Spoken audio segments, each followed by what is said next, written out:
59 340 6709 659. Rimani connesso con Radio Libertà, la tua radio.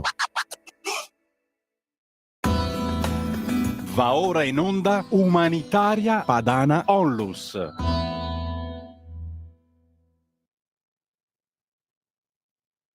Buongiorno a tutti gli ascoltatori di Radio Libertà, buon sabato e domenica, buon weekend. Ci ritroviamo anche oggi sulla nostra radio in un momento che per quanto riguarda popoli del mondo è abbastanza drammatico. Oltre, diciamo, alle tante guerre di cui non si parla e a quelle di cui già si parlava, stiamo assistendo a un'escalation, soprattutto per quanto riguarda l'area medio orientale, però in realtà anche il conflitto medio orientale si situa all'interno di un grande rivolgimento, di grandi sconquassi dal punto di vista geopolitico che possiamo definire gli effetti mondiali. È una guerra mondiale con vari tasselli, definita guerra mondiale a pezzetti, ma in effetti poi le cose sono tutte abbastanza collegate, quindi da un lato bisogna guardare i particolari, magari scendere fino al particolare importante che è la persona umana e i popoli che nelle guerre soffrono sempre, tutti, buoni, cattivi, vincitori, vinti. In realtà i popoli dalle guerre escono sempre peggio, sono tarati. E poi i particolari delle singole situazioni territoriali, delle singole situazioni geopolitiche, poi bisogna avere anche un quadro d'insieme. E a noi c'è sempre il discorso da un lato delle grandi potenze che si contendono il dominio del mondo, ma ancora al di sopra di queste esiste un quadro ancora più largo, più ampio. Poi ritorna stranamente, come si dice, gli estremi emergono nel piccolo, nel minuscolo delle persone, le grandi sostanzialmente. Alla fine poi si arriva al grande potere economico e ai grandi interessi finanziari. Una volta erano grandi interessi industriali, oggi al di sopra anche delle manifatture, delle grandi, c'è sempre danza che domina tutto. È così da tanto tempo e quindi poi alla fine l'interesse economico governa il mondo, a volte crea delle trasversalità che va anche oltre le conflittualità apparenti, sia tra granizie che tra nazioni, eccetera. Se vogliamo andare ancora più a fondo in questa analisi, si arriva poi al grande mistero, quello che viene chiamato nel Nuovo Testamento il mysterium iniquitatis, cioè il mistero del male nel mondo, che è un grande mistero da cui nessuno di noi può veramente totalmente distanza. E se tutti noi nel nostro piccolo contribuiamo, possiamo contribuire al bene e alla pace nel mondo, altrettanto tutti noi che senza peccato scagli la prima pietra, contribuiamo anche noi a alimentarsi e a ravvivarsi del male nel mondo. Quindi, come vedete, questi temi, questi argomenti si possono affrontare sotto tante piste, no? Quello spirituale, quello razionale, giuridico, quello razionale degli interessi economici finanziari, quello umano delle persone che soffrono. E in realtà sono tutti collegati questi, se sono veri, se a ispirare queste analisi c'è il criterio di verità, non ci si può occupare di una cosa senza l'altra, perché poi alla fine, come dicevamo, se il mondo è dominato apparentemente dal male, poi però la luce splende sempre nelle tenebre. In fondo, se fino adesso, in mezzo a tante guerre, a tante disperazioni, poi la vita va avanti perché c'è qualcuno, meno in Occidente, però in generale oggi, perché oggi l'Occidente è diventato un po' senza speranza. Io penso ad esempio al popolo siriano, abbiamo da tanti anni piange le nostre suore, i francescani, abbiamo tanti amici, stanno vivendo da anni col possibile immaginabile, hanno vissuto la guerra, hanno vissuto il terrorismo, l'ISIS che tagliava le gole, torturava i bambini, addirittura abbiamo visto. L'embargo che li ha ridotti a un disastro. Adesso che arrivano tutti i profughi dal Libano, in cui ci sono i bombardamenti, eppure tu scopri più speranza in queste persone tante volte che perché credono, perché hanno comunque la speranza di un futuro, il futuro arriva, c'è sempre un dopo, solo che arrivano dei momenti in cui sembra impossibile crederci. Poi contrapponi questa situazione a come viviamo noi in Occidente, dove non viviamo niente di tutto questo, eppure la speranza è in termini, no? Al punto che c'è un po' questa tentazione. Io ho sentito spesso pronunciata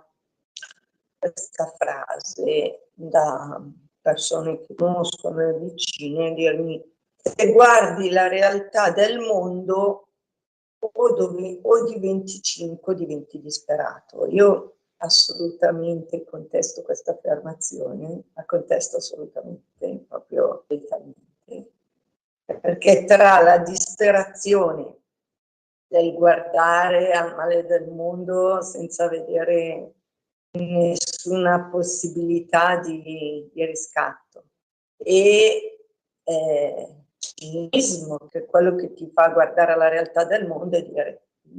tanto questo è ciò che domina, quindi io devo cercare di sopravvivere in questo male per me stesso, traendone il più possibile, cercando di vivere al meglio in questa situazione senza guardare poi troppo in faccia ai problemi degli altri. E poi che poi i problemi nella vita, non conosco nessuna vita, io ho conosciuto le persone più povere e più ricche del mondo e non esiste nessuno che nella sua vita non faccia l'esperienza della croce, quindi cambia solo il modo di portarla, ma tante persone credono di essere le uniche a portare la croce, in realtà ciascuno ha le sue croci e anzi forse le uniche persone, ma questo lo dico in linea teorica perché io persone senza croce non ne ho mai conosciute, ma le uniche persone proprio senza croce nella vita, almeno a leggere la Bibbia, dovrebbero essere quelle che cui Dio dice: ma sì, goditela fino in fondo perché avrai un'eternità, sei talmente irridimibile che alla fine avrai un'eternità talmente sconvolgente che te la lascio passare adesso, non ci provo neanche più a correggerti. Quindi insomma io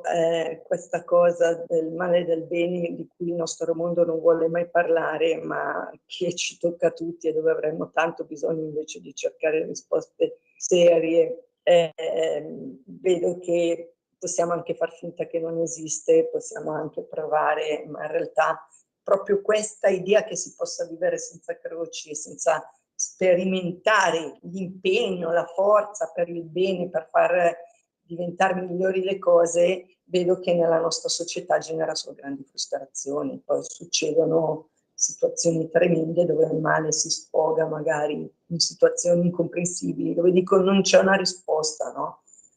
Guardare che ammazzano i figli, giovani che ammazzano l'intera famiglia, persone apparentemente senza problemi, ma avevano un problema grosso, non hanno mai fatto i conti con la frustrazione e i limiti della vita e non li hanno mai colti come un'opportunità per rendere la vita più interessante, più bella, che non è l'assenza di problemi, ma è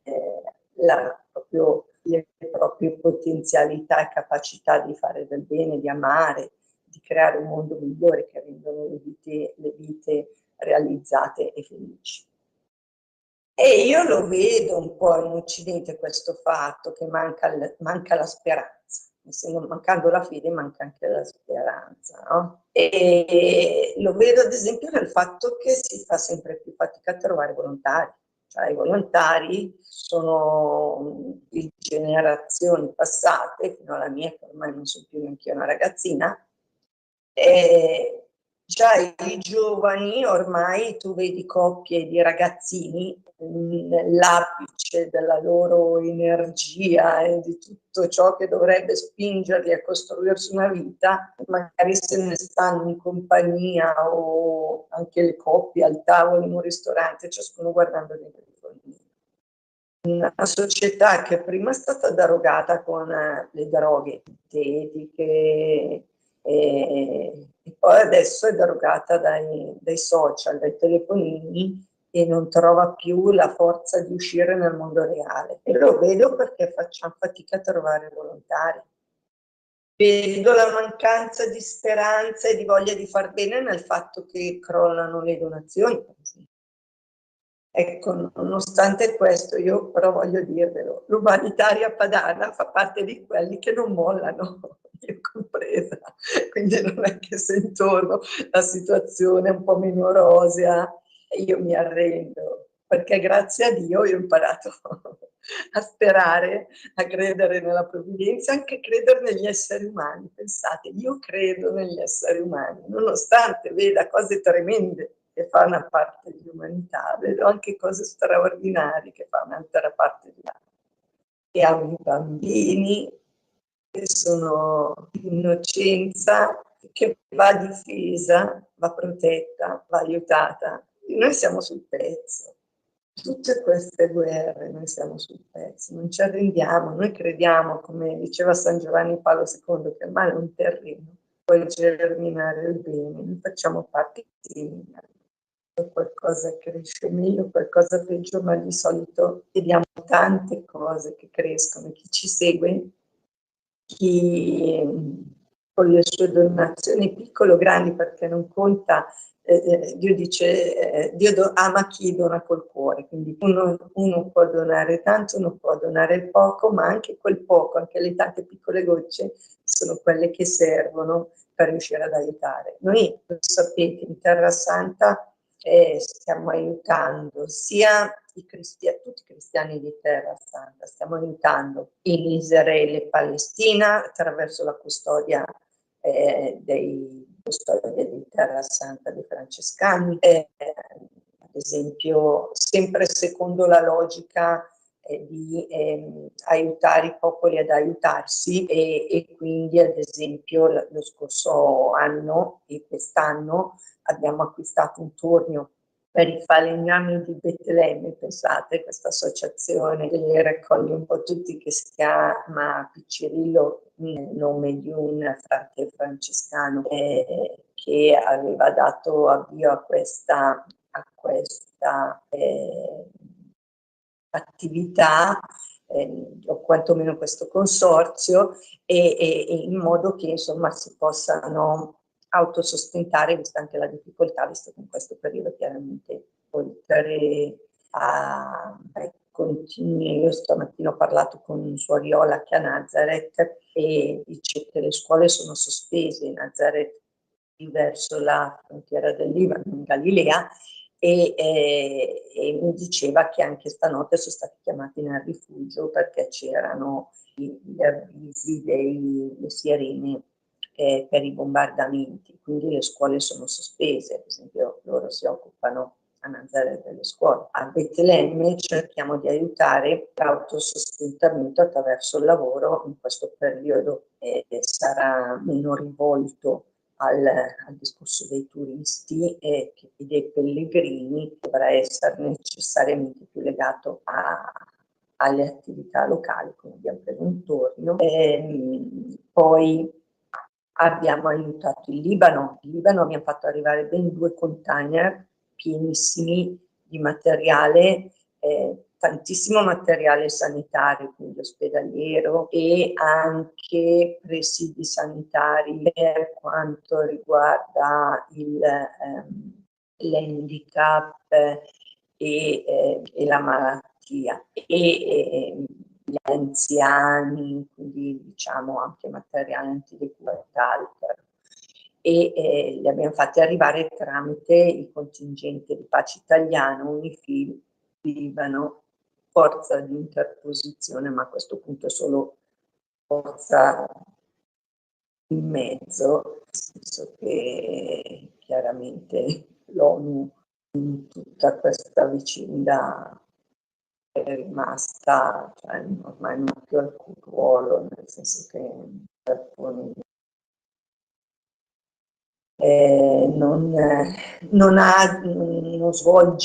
sta svolgendo, né depotenziata, un ruolo di mediazione.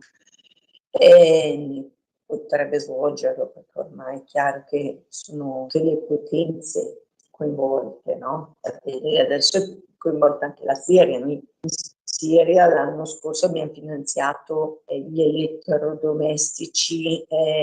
sempre tramite un frate francescano, e le nostre monache sono monache italiane che sono nel convento di Azer, che sono nella zona di Tartus, una zona dove voi sapete sono separate, sono proprio legate, sono su montagna vicino al confine col Libano, e però l'area è quella, quindi anche lì sentono fischiare, perché insomma sapete che a Tartus c'è l'unica base navale russa, quindi capite che tutte queste zone sono coinvolte sì nel conflitto locale tra il popolo israeliano, i popoli circostanti e il popolo palestinese in Terra Santa, quindi c'è un discorso tra popoli dove si possono fare tante analisi, ma diciamo quei popoli lì sono tutti coinvolti e tutti in qualche modo, ciascuno di loro lotta per la propria sopravvivenza, quindi i giudizi da tifo danno fastidio da una parte e dall'altra, perché ci sono buoni e cattivi. Gli unici buoni, guardate, in quelle guerre lì sono i bambini, quelli proprio piccoli che restano dentro in mezzo alle guerre. Poi gli altri sono tutti buoni e cattivi come noi altri, i popoli, ok? Ma ciascuno lì lotta per la propria sopravvivenza. Però intorno a loro, ripeto, ci sono i grandi interessi geopolitici e finanziari e economici, chi ama buttare le armi, chi guadagna sulle armi, chi vuole ottenere un posizionamento di dominio sul mondo un po' più importante. Tutto questo ruota intorno agli innocenti. Noi stiamo dalla parte degli innocenti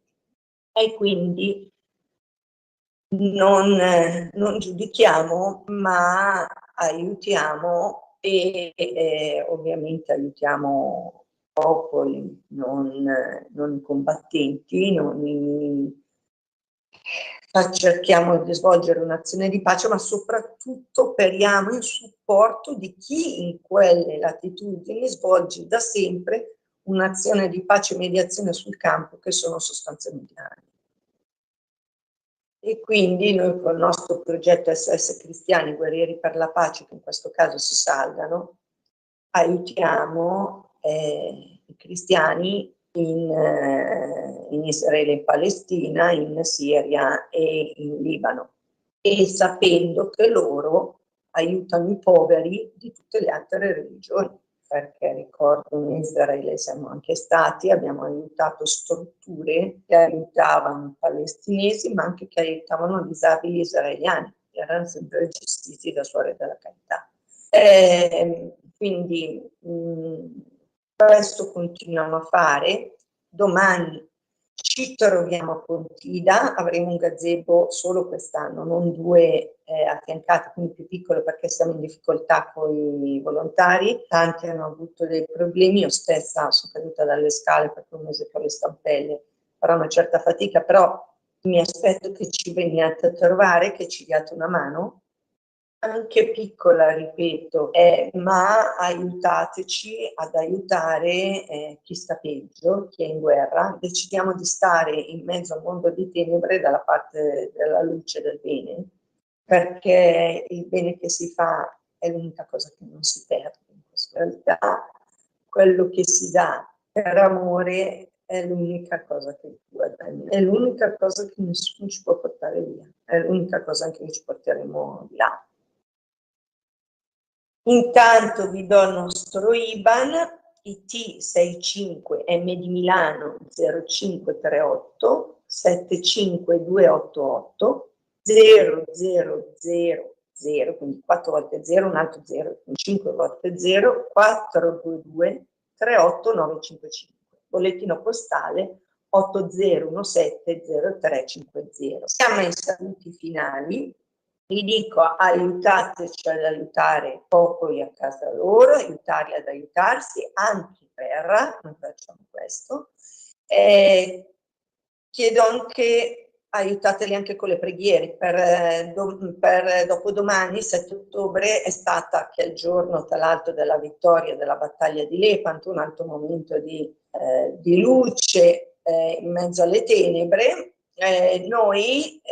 preghiamo e digiuniamo per la pace, come è stato chiesto da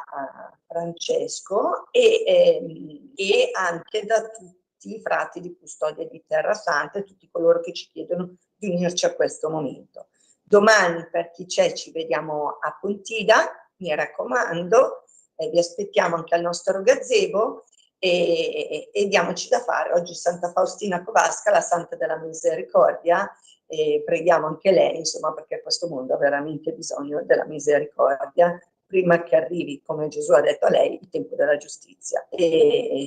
lo vediamo molto vicino. Caro saluto, buon weekend a tutti, ciao.